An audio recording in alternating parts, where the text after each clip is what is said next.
안녕하십니까. 맥모닝 상담소입니다. 저 가톨릭 영성심리 상담소장이신 홍성남 신부님 옆에 계십니다. 안녕하세요, 네, 스님. 안녕하세요. 예. 네, 그 저기 댓글 보는 재미가 꽤 쏠쏠합니다.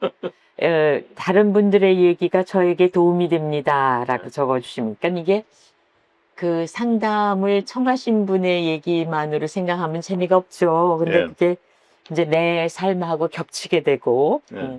그리고 맥모님 구독은 행복한 선택이었다라는 선언을 감사합니다. 저희 아우구스티노의 고백록을 연상케 하는 댓글입니다. 신부님을 아주 일찍 알지는 못했으나 언젠가부터 알게 됐는데 새로운 세상을 경험하고 열심히 알리고 있습니다. 네. 지난번에 신부님이 맥모닝님께 90까지 하시자고 하시니 거절하셨는데 건강하셔서 오래 하셨으면 좋겠다. 네.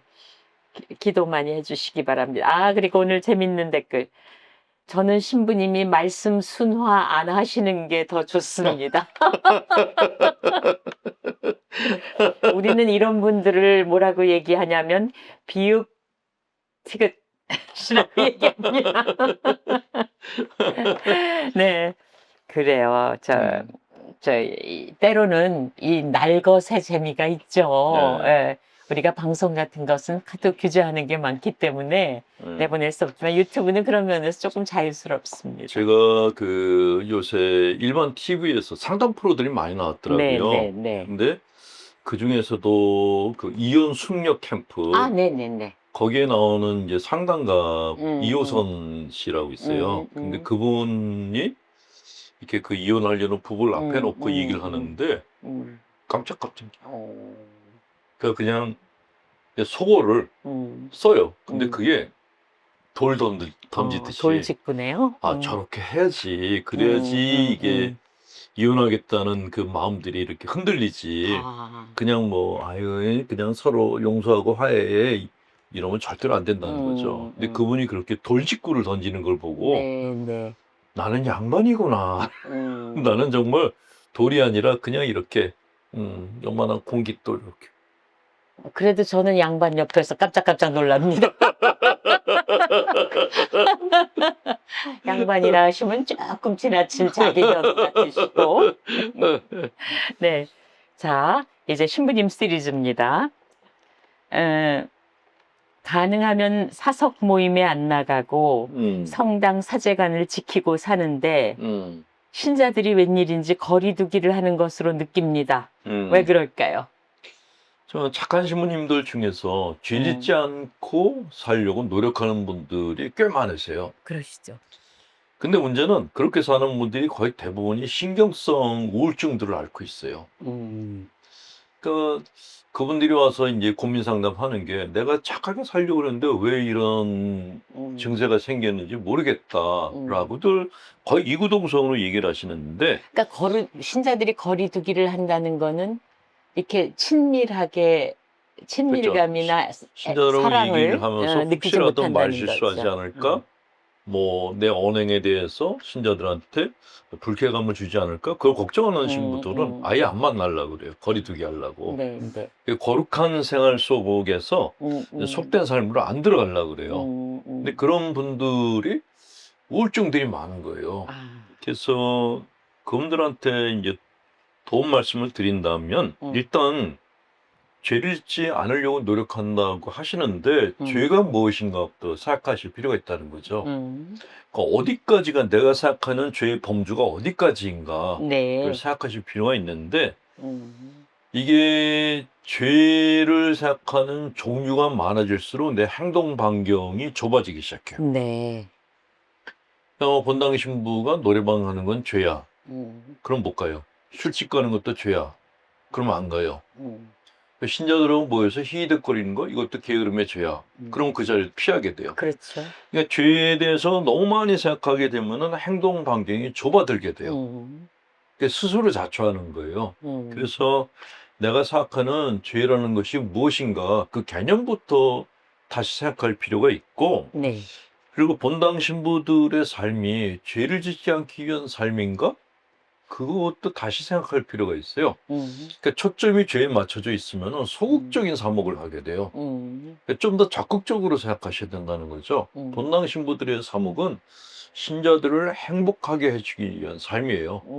내가 죄짓지 않고 나 혼자만 거룩하게 하는 삶이 아니고 신자분들의 마음의 병을 고쳐주고 신자분들을 즐겁게 해드리고 행복하게 해드리는 게 본당 신부들의 삶이에요.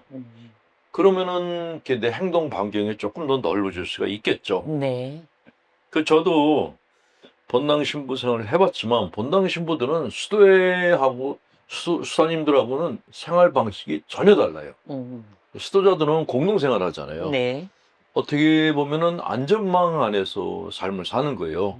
근데 본당 신부들은 다 혼자예요. 어떻게 보면은 큰 본당이건 작은 본당이건 본당 신부들은 늘 외로워요. 그리고 특히 주임 신부들은 하루 종일 정말 많은 거를 신경을 써야 돼요. 그러니까 뭐 강론 준비하고 뭐 고해성사 주고 미사하고 이거는 기본이고 그것 말고도 뭐 직원 인건비, 뭐 화장실 뭐 새는 거, 제대 위에 비 올 때 제대 위에서 물방울 떨어지는 거, 뭐 하여튼 별의별 주변 그 주택가 주민들 민원까지 다 신경 쓰는 게 본당 신부고 거기다가 또 신자들을 갖다 성당에 이제 불러들여야 돼요. 찾아다녀야 되는 거예요. 성당에 그냥 거룩하게 앉아가지고 기도만 하면은 사람들이 몰라요. 그러니까 다니면서 성당을 알려야 돼요. 그러니까 본당 신부들은 그래서 동네 밖에 나갈 때는 다 이렇게 로만 칼라하고 나가는 신부들이 많아요. 존재감을 알려야 되니까. 네. 근데 그렇게 저도 이제 그런 생활을 했는데 하다 보니까 이게 꼭 영업사원들하고 비슷합니다. 그리고 본당 신부들은 다 중소기업 사장님들하고 마인드가 비슷해요. 제가 본당 신부 할 때 대기업에 다니는 뭐 중견 간부들하고는 말이 안 맞더라고요. 대화가 안 되는데 자기가 자기 회사를 작은 회사 차려서 막 영업을 시작한 중소기업 사장들하고는 마인드가 맞는 거예요. 네. 그분들하고 얘기를 하면은 고민이 비슷해. 화장실에 화장지가 몇 개? 뭐 그걸 얼마나 썼어? 또 이면지를 갖다가 어떻게 써야 돼? 이런 거를 고민하는데 나도 그런데? 그분들하고 굉장히 친하게 지냈어요. 그러니까 온갖 내가 맡고 있는 회사의 온갖 걸 다 걱정하는 게 중소기업 사장인데 본당 신부들도 똑같아요. 그러니까 내가 맡고 있는 성당의 모든 물건뿐만이 아니라 물적 자원뿐만 아니라 인적 자원도 걱정하는 게 본당 신부예요. 그런데 그런 걱정을 뒤로 하고 나 혼자서 이렇게 죄짓지 않으려고 산다? 이거는 본당 신부의 그런 삶의 패턴과 좀 어긋난다고 생각돼요. 그렇게 살면은 신자분들이 뭐라고 했냐면 그렇게 살 거면은 봉쇄 수도원 가서 수도자로 살지 왜 교구 신부가 됐냐라고 이렇게 그런 소리를 들을 수가 있어요. 그래서 좀 과감하게 자기를 드러내고 행동 반경을 넓히는 그런 삶을 사시는 게 좋겠다. 일단은 내 사목 영역 안에 있는 모든 가게들을 다 들르실 필요가 있어요. 그 중에서 자주 가면은 그 주인이 신분이 오셨어요? 제 경험이 있는데 제가 어떤 가게를 계속 갔더니 나중에 사장이 와서 그러더라고요. 자기 용서 받고 싶다고. 네. 그러면 당연히 제 입장에서는 그분이 용서 받으면 신자분들한테 그 가게를 추천하죠. 네. 그 본당 신부는 제 생각에는 본당 신부는 그 지역 사회에 유지가 돼야 돼요. 중요한 인물이 돼야 돼요. 그래서 본당 신부가 무슨 일이 있을 때 뭐 구청장도 찾아오고 지역의 유지들이 다 찾아오게 만들어야 돼요. 그 지역의 왕이 되셔야 돼요. 근데 마인드 자체가 그런 거하고 안 맞으시면 어떡해요? 수도원 가야죠. 신자분들이 그러시죠. 그렇게 살 거면 수도자가 되라고. 저희 본당 신부님 한 분 중에 그 동네 어느 가게가 문 닫았다 하면은 그 이유를 신부님한테 가서 여쭤보면 다 아셔요. 그 가게는 무슨 문제가 있었고 또 새로 열었다 하면 그 가게 주인은 어떤 사람이고. 그렇죠. 그래서 참. 그런 신부님들이 진짜 유능한 분들이에요. 딱 가서 그 동네 전체를 딱 파악하고 신자분들뿐만 아니라 동네를 딱 파악하고 그 동네에서 영향이 있는 존재로 딱 부각이 되는 분들이 정말 전형적인 본당 신부의 모습이다라고 생각이 되는 거예요. 아, 중소기업 사장이 되시다. 네, 그럼요. 그런 유능한 말씀입니다. 사장이 되시는 게 네, 그게 본당 신부로서 삶입니다. 너무 이렇게 그냥 네, 기도하고 거룩하게 이 거리두기 하는 삶을 사는 거는 그 사목에 큰 도움이 안 돼요. 신자분들은 좋아하는데 본당 사목에도 도움이 안 돼요. 예. 그러니까 흔히 우리가 농담으로 이판 노릇도 해야 되고 사판승 노릇도 해야 그렇죠. 이판 된다고 사판 다 해야 얘기하시는 되는 네, 거예요. 네, 예. 네. 아유, 얼마나 어려우시겠어요. 음. 자, 오늘의 상담 내용입니다. 저는 67세의 신자입니다. 오래 냉담하다가 교회로 돌아온 지 2년 됐습니다.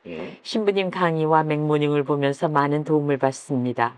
저희 아이에 관한 내용입니다. 34살 미혼인 딸인데요.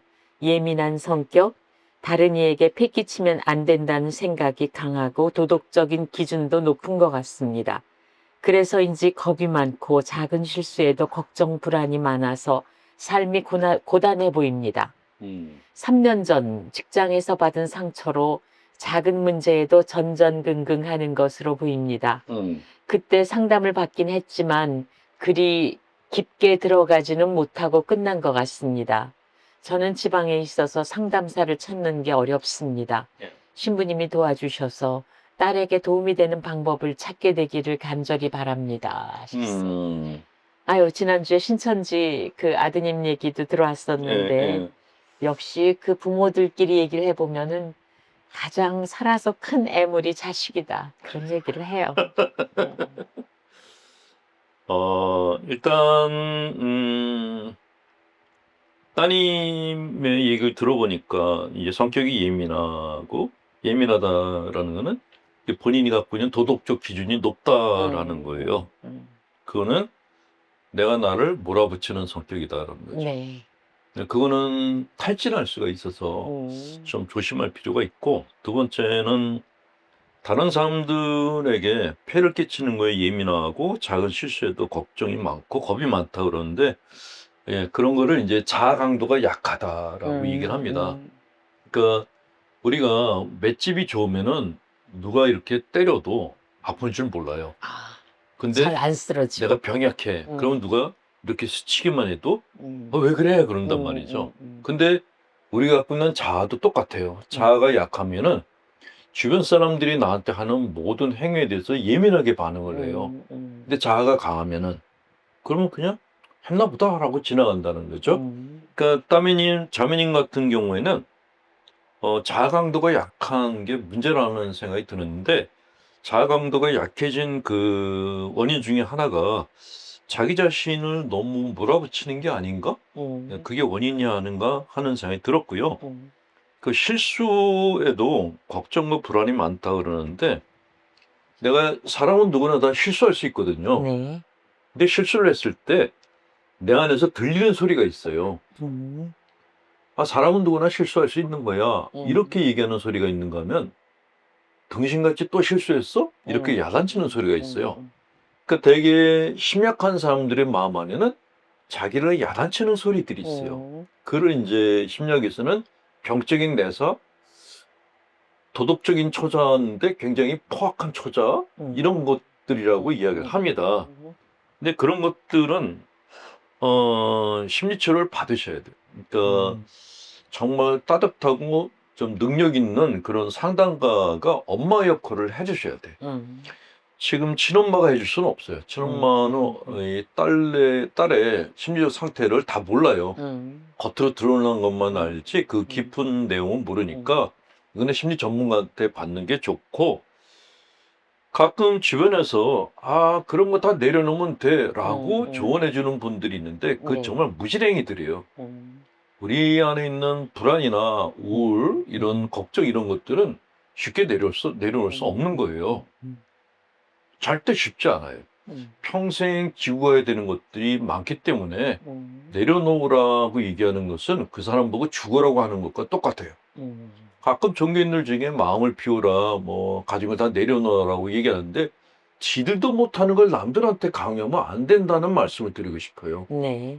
그분들한테는 너나 잘하라고 얘기를 하고 싶어요.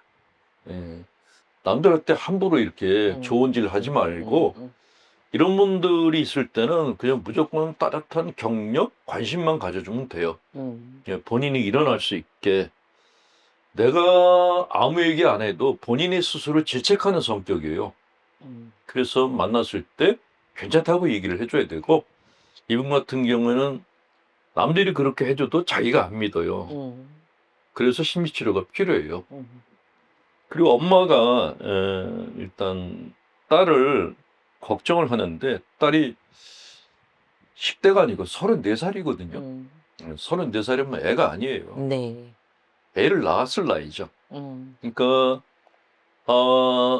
딸을 딸로 보지 말고 그냥 같은 여성으로 보시고 대화를 하셔야 돼요. 만약에 엄마가 딸을 보고 계속 걱정을 하면 딸이 내가 엄마한테 걱정거리가 되기 싫다라는 생각을 가질 수가 있어요. 네, 그러면 네. 엄마와의 대화를 차단할 수가 있어요. 네. 같은 여성으로 대화를 해야지.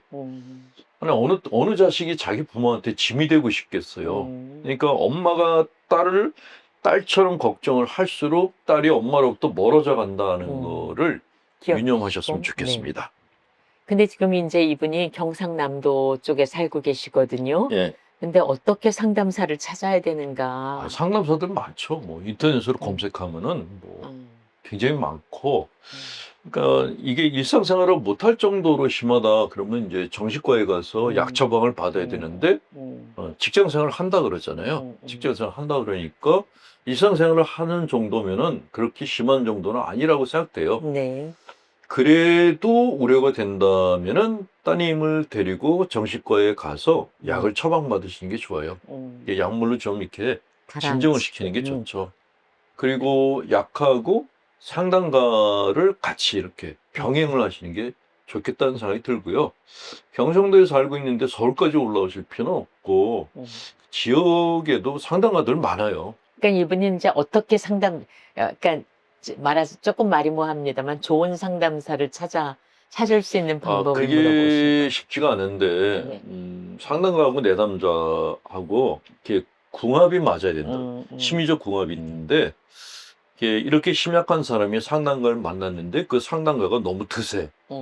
그 막 야단쳐. 이거는 궁합이 안 맞아.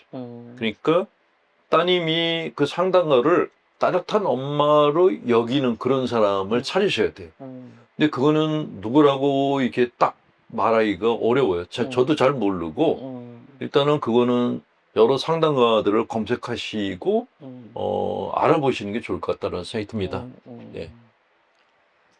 아이고 정말 참 자식 문제가 제일 마음에 무거운 일로 남습니다. 예, 네. 뭐 나이가 90이 된애도 네. 나이가 60인 아들 걱정하는 할머니들도 그렇죠. 계시더라고요. 네. 네. 우리 아이고. 애가 그러면서. 네, 맞습니다. 네. 맥모닝 상담소 다음 주에 또 만나 뵙죠. 예, 고맙습니다. 수고하셨습니다.